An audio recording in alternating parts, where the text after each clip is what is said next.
የተንቢ ጀግናዋ እህታችን ከጥንት ከአረብ ሀገር ጀምሮ እምናቃት ዛሬ ለአብርሽ፣ ለብሩኬ፣ ለሃይሚ፣ ለሩታ ለሁሉም የቡታጅራ ዩቲዩበሮች መሰረት የሆነች ሁሉንም ዩቲዩበሮች ዛሬ እንዲደርሱ ቻናላቸውን እየከፈተች ዛሬ እዚያ ያበቃቻቸው ትልቋ እህታቸው አክስታቸውን የተንቢ ያስተላለፈችው መልእክት እጅግ ገብቷል። ከሰሞኑ ለሚሰሩት እጅግ ከባባር ነገሮች በብሩክና ሃይሚን በአብርሽና ሩታም ጉዳይ ብዙ ነገር ነው ያካፈለችን።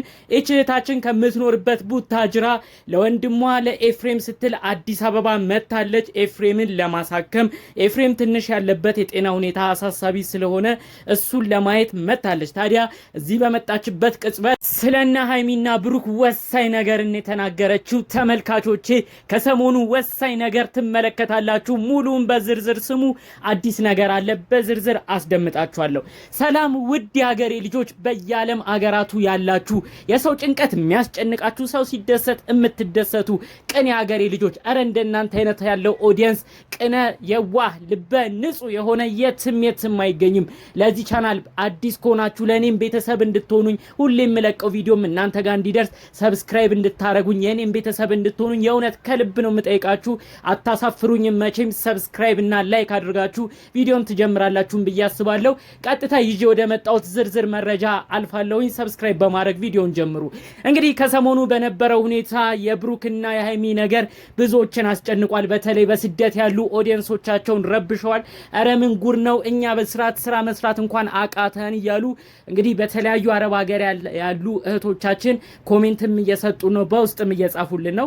ታዲያ ስላሉት ነገሮች የብሩኬ ቤተሰቦች ወንድሞቹ የተለያዩ ቪዲዮ ካሉበት ቡታጅራ ሆነው ሲሰሩ ቆይተዋል። በሌላ በኩል የሃይሚ አባት ጋሽዬም የተለያዩ ንግግሮችን ተናግሯል። እኔ ኃላፊነት ሰጥቼ የሰጠሁት ለአንድ ሰው ቢኖር ለብሩክ ነው። እኔ ሃይሚ ከምትኖርበት ቡታጅራ ከጄ ወጥታ አዲስ አበባም ስትቀመጥ ፈቅጄላት እንድትሄድ የሆነችው በብሩክ ነው። ሌላ ማንንም አላቅም።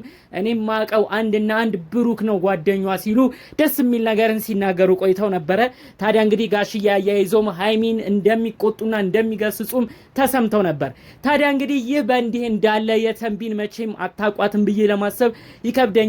እንግዲህ አንዳንድ ሰዎች ለማታቋት ገለጻ ለማድረግ ያህል የተንቢ ማለት ኑሯን በአረብ ሀገር አድርጋ የነበረች አረብ ሀገር እያለች ዩቲዩብ እየሰራች በዩቲዩብ ታዋቂ የሆነች ኢትዮጵያ ተመልሳ ለብዙ እህቶቻችን ትልቅ ትምህርት ሆና በንግዱ ዓለም ተሰማርታ በሀገር መለወጥ እንደሚቻል በርትተው ከሰሩ ጥሩ ነገር መድረስ እንደሚቻል ማሳያ የሆነች ብዙ እህቶቻችንን እምትመክር ጠንካራ ጀግና የአረብ ሀገር ልጅ ነች እና ከስደት ከተመለሰች በኋላም በጣም ብዙ ቪዲዮዎች ትለቃለች። በዩቲዩብም ብዙ ተከታይ አላት።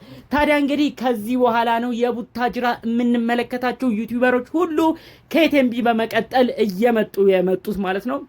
እንግዲህ ወደ ኢትዮጵያ ከመጣች በኋላ የተንቢ የመጀመሪያ ዩቲዩብ ቻናል ለወንድሞቿ ለነ ኤፍሬም ከዛም በመቀጠል ለእህቷ ለነፂ ለሌሎች የቤተሰብ እዛው ቤቷ ላሉ ሰዎች እየከፈተች ቪዲዮ እያለማመደችላቸው በቪዲዮ እየታየች ዩቲዩብ እንዴት እንደሚሰራ እያሳየቻቸው በደንብ ዩቲዩብ እንዲሰሩ አድርጋ ነበር። ከዛም በመቀጠል እንግዲህ ያጎቷ ልጆች ጋር በመሄድ እንግዲህ ጋሽዬ ለተንቢ አጎት ናቸው። ታዲያ እንግዲህ ያጎቷ ልጆች የሆኑትን ለአብርሽ ለሃይሚ ዩቲዩብ እሷም በመቀጠል እንግዲህ እንዲያዩ አድርጋ ከወንድሞቿ ከእህቶቿ በመቀጠል ለነ አብርሽ ሁሉ ዩቲዩብን እንዲሰሩ ዩቲዩብ እንዲለማመዱ አድርጋ ዛሬ እንግዲህ በብዙ ሺህ ሰው የተወደደ ዩቲዩበሮች መሆን የቻሉ ናቸው። እንግዲህ ቀደም ብለን እንደምናውቀው እነዚህ ልጆች ዩቲዩብ የሰሩ የነበረው ከአባታቸው ከጋሽዬ ጋር ነበረ። አብርሽም ሃይሚም በጋራ ሆነው የቤተሰባዊ ፍቅር ነበር የሚያሳዩን። ብዙ ሰው በጉጉት የሚጠብቀው ፕራንክ መሰራራት ያሳዩን ነበር። ከጋሽዬ ጋር የሆነ ፕራንክ ሲሰሩ የተለያዩ ቪዲዮ ያሳዩን ነበር። ታዲያ እንግዲህ ከዛ በኋላ ወደ ፍቅር ህይወት ገብተው አብርሽም የራሱን ፍቅረኛ ይዞ መጥቶ ሃይሚም የራሷን ፍቅረኛ ይዛ መጥታ ወደ አዲስ አበባ ኑሯቸውን ጠቅልለው መጥተው አዲስ አበባ ሆነው የተለያዩ ቪዲዮዎች ደግሞ በየግሎቻቸው ያሳዩን ነበር። በጣም ብዙ ኦዲየንስም ነው በየግል ያላቸው። ይሄንን ሁሉም የሚመለከተው ነው፣ ሁሉም የሚያውቀው ነው። ታዲያ እንግዲህ ከሰሞኑ በነበረው ጉዳይ ብሩክና ሃይሚ እልህ ተጋብተው ያው አንዱን ላለመሸናነፍ እልህ ተጋብተው በቃ የማይሆን ነገር ውስጥ ገብተው እስከ መለየት የደረሱበትን ነገር ብዙዎቻችን አይተናል። እሱም አልበቃ ብሎ ብሩክ ለማናደድ ከሌላ ሴት ጋር ሆኖ መጥቷል። ሃይሚም ብሩክን ለማናደድ ብላ ከሌላ ወንድ ጋር ሆና መጣለች። ብዙ ኦዲየንስ በዚህ ተከፍቷል። ታዲያ እንግዲህ ይህ በእንዲህ እንዳለ ቤተሰቦቻቸው ከያሉበት ቦታ መልእክት እያስተላለፉበት ባለበት ወቅት የተንቢ እንግዲህ አዲስ መረጃን አሰምታለች ማለት ነው። የተንቢ ከምትኖርበት ከቡታጅራ ለሆነ ጉዳይ አዲስ አበባ መጥታለች። በኤፍሬም አይታችሁታል ብዬ አስባለሁ። ኤፍሬም ማለት ታናሽ ወንድሟ ነው። ታዲያ እሱ ወንድማችን ትንሽ ያለበት የጤና ሁኔታ እንደታመመ በቪዲዮ አይተናል። ታዲያ እሱን ለማስታመም እሱንም ጥሩ ሐኪም ቤት ለመውሰድ ከምትኖርበት ቡታጅራ አዲስ አበባ መጥታለች። እዛ ቪዲዮ ራሱ በጣም እያለቀሰች ነበር። እኔ ቆይ መቼ ነው ማርፈው? ለሁላችሁ እየተንከራተትኩ ለምንድን ነው የማትሰሙኝ? እያለች ይሄ የታላቅ እህትነት መንፈስ ያላት የተቆጪ የሆኑ እህቶች ሆነው ሁሉም ቤት ታላቅ ሆነው ኃላፊነት የሚሸከሙ መቼም ታውቃላችሁ በየቤቱ ያሉ እና እንደዚህ አይነት ባህሪዋን እያሳየች በቃ ሳታውቀው ስታለቅስ ተመልክተናት ነበር። ታዲያ እንግዲህ በዚህ ጉዳይ ነው እንግዲህ ጠቅለል አድርገው አዲስ አበባማ መምጣትሽ ካልቀረ ኧረ እባክሽ የአብርሽንም ጉዳይ የሃይሚንም ጉዳይ ምን ሀሳብ አለሽ ብለው በቅርቧ የሆኑ ሰዎች ጠይቋት ነበር እና በእሱ አካባቢ ያሉ ሰዎች እንግዲህ እሷን ጠይቀው የመለሰችው መልስ ነው ለእኔም ያጋሩ ማለት ነው። በአብርሽና ሩታ ጉዳይ የተንቢ ያለችው ምንድነው? እኔ ምን እንደምል አላቅም። አጎቴ ጋሽዬ ከሚኖርበት ቡታጅራ ስራውን ትቶ ሁሉን ነገር ትቶ እነሱን ለማስማማት ብሎ ሩታን ለመለመን ብሎ በቪዲዮም አይታችኋል መጥቷል። ስለዚህ ሩታም ተለምናለች። አሁን ላይ ጊዜ እንደምትፈልግ ነው ለጋሽዬም ገልጻ ያስረዳችሁ። ስለዚህ እኔ በአብርሽና ሩታ ጉዳይ ምን እንደምል አላቅም። ጋሽዬም ከሚኖርበት አጎቴን ከሚኖርበት ለፍቶ መጥቶ ሊያስማማ ሞክሯል። ስለዚህ እኔ ከሱ በላይ አልሆንም ነው ያለችው። በሌላ በኩል ግን ሃይሚን የሆነ ነገር ተናግራለች ማለት ነው።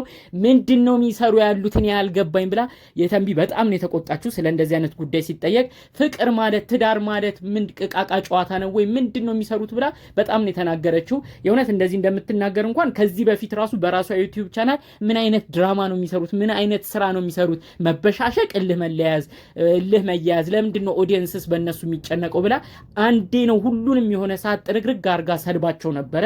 በጣም ተቆጥታቸው ነበር። ይሄ የእህትነት ቁጣ በጣም ቂሙን ላይ ይዛባቸው ነበር። ታዲያ እንግዲህ በሰሞኑ ጉዳይ ራሱ እኛ የምናውቀው ጉዳይ የለም። በተለይ ሃይሚ ብሩክ ነው ጓደኛዋ። አጎቴ ጋሽዬ ራሱ የሚያውቀው ጓደኛዋ ብሩክ እንደሆነ ነው እንጂ ሌላ ሰው ማንም እንግዲህ አጠገቧ እንዳለ እኛ አናውቅም። ለምንድን ነው ልጅቷ ጭንቀት የምትሆንብን? እኔ ሃይሚ ገና ስናገር ነው የምትፈራኝ። ገና ፊቴን ሁሉ ሲቀያየር አይታ የምትረዳኝ ልጅ ነች። ስለዚህ ቀጥታ እኔ ሃይሚን ነው የማናገረው ብላ እንግዲህ የተንቢ ተናግራለች ማለት ነው። ቤቷም እንደምትሄድ ወደሚኖሩበት አሉ ወደ ተባለበት ቦታም እንደምትሄድ ነው ገልጻ የተናገረችው። ደጋግሜ ስልክ እየደወልኩ ነው፣ ልጆቹ ስለሚፈሩኝም ስለምቆጣም ስልኬን አይመልሱም፣ ግን እሷን ማግኘት አይቀርም፣ ጠርቼ እናገራታለሁ ነው ያለችው። እንግዲህ ያው በዚህ በኩል የተንቢ የምትቀርበው ለሃይሚ ነው፣ ምክንያቱም ዘመዷ ሃይሚ ነች። ስለዚህ መቆጣትም እንደፈለገችም መክራ መመለስ የምትችለው በቶሎ ሃይሚን ስለሆነ እንግዲህ ሃይሚን ጠርታ ልታናግራት እንደሆነ እሱን አናግራ ወደ ቡታጅራ እንደምትመለስም ነው መረጃው የተሰማው ማለት ነው። እውነት የተንቢ ጤናዋን ይስጣት ፈጣሪ፣ ከዚህም በላይ ጨምርላት። ሰው ሲጨነቅ እንደዚህ ተጨንቃ በተለይ ለኦዲየንሶችም ማስባ እንግዲህ እንደ ታላቅ እህት በመሆን እነዚህ ልጆች ሁሉ ተቆጪ ሆነ ያለችው እሷ ነች ማለት ነው። በጣም ብዙ ነገር ነው የምታመዛዝነው። እንግዲህ በውስጥ በተላከልን መረጃ በጣም በቅርቡ በጣም ባጭር ጊዜ ውስጥ ሃይሚን እንደምትቆጣና ከሰሞኑ እያረገች ያለችው ነገር እንዳናደዳት፣ ብሩክም የሰራቸው ነገሮች እንዳናደዳት፣ ለምንድን ነው ብሩክ እንደዚህ ሰራ ብላ እሷስ የማታውቀውን ሰው ለምንድን ነው ወደ ሚዲያ እያመጣች ስሟ እንዲነሳ የምታደርገው? ለምንድን ነው በማታውቀው ከተማ ከተለያዩ ሰዎች ጋር የምትታየው ብላ የእውነት የእህትነት ጉዳዩም አሳስቧት እንደ ታላቅ እህት በመሆንም ነው በጣም በቁጣ ጉዳዩን የገለጸችው። እና እንደዚህ አይነት ቀልድ እኔ ጋር አይሰራም፣ ሁሉንም እቆጣለሁ ብላ መልእክት አስተላልፋለች ማለት ነው። የእውነት የተንቢ ጤናሽን ፈጣሪ አምላክ ይስጥሽ። እንግዲህ እንደዚህ ለሁሉም ታላቅ ሆነሽ በጥሩ ዩቲዩብ እንዲሰሩ እንዳረግሽ፣ አሁን ደግሞ ሲያጠፉም እየመከርሽ እየተቆጣሽ እንደዚህ የምታረጊውን ነገር የእውነት የሚበረታታ ነው። ለኦዲየንስም ትልቅ ደስታ የሚሆን ነገር ነው የተናገርሽው። የእውነት ፈጣሪ አምላክ እድሜ ይስጥሽ ነው ማለት የምንፈልገው። የመጣሽበትም የወንድምሽም የጤና ሁኔታ ተስተካክሎ በሰላም እንድትመለሽ የእውነት እኛም ከልብ ምኞታችን ነው። በሌሎች ቪዲዮዎች እስክንገናኝ ድረስ ሰላሙን ሁሉ ተመኘሁላችሁ። ሰላም።